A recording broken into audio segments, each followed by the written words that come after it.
When I married Emily, I believed I had found my forever. She wasn't just my wife, she was the person I leaned on, the one I pictured building a family with, the woman who felt like home. Alongside her was Ryan, my closest friend since childhood. He and I had shared everything growing up, secrets, triumphs, heartbreaks. I trusted them both without hesitation. That trust became the very thing that ruined me. At first, the shift was subtle. Emily's late-night texts, hushed phone calls, and sudden explanations about staying late at work. I never once suspected Ryan. How could I? He had always been like a brother. But then the little things started adding up. The way they exchanged glances, the laughter that carried a private undertone.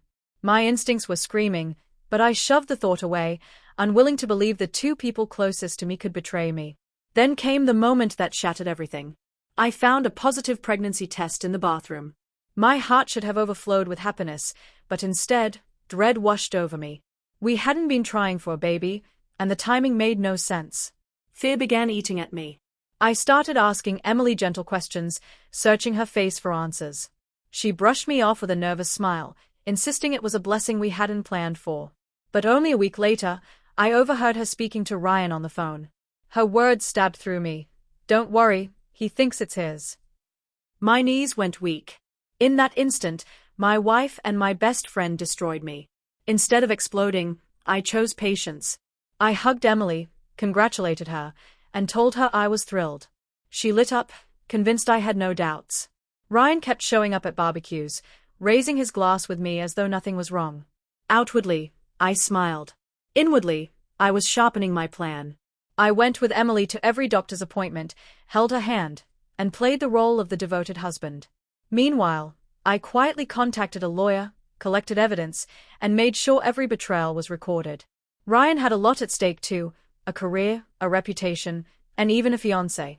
I was going to make sure both of them faced the fallout. When the baby shower came, the house was full of laughter, gifts, and smiling faces. Emily glowed as though life was perfect. Ryan hovered nearby, trying not to look suspicious. The whole room celebrated this supposed new beginning. That was the moment I stood, tapped my glass, and announced I had something to say. The crowd fell silent as I held up the DNA results I had secretly obtained. My voice cut through the room. "This child isn't mine. It's Ryan's." The reaction was explosive. Gasps, stunned silence, and disbelief filled the air. Emily's face drained of color, and Ryan stood frozen in shock. She tried to stutter out excuses, but the evidence was irrefutable. Her carefully constructed image collapsed in front of everyone.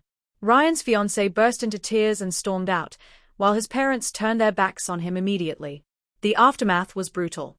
Emily begged for forgiveness in the days that followed, but it was already over. Divorce papers were served, and with proof of her affair, she walked away with nearly nothing. Ryan lost his relationship, his professional connections, and the brotherhood he once had with me. I had let them think they had won, allowed them to bask in their secret, only to rip the ground out from under them when it hurt most. Now, months later, I live in quiet peace. The wound of betrayal is still there, but so is the satisfaction of knowing they destroyed themselves. Emily is left to raise Ryan's child alone, while he carries the shame of losing everything. As for me, I learned something valuable. Silence can be sharper than any blade, and revenge is best savored slowly.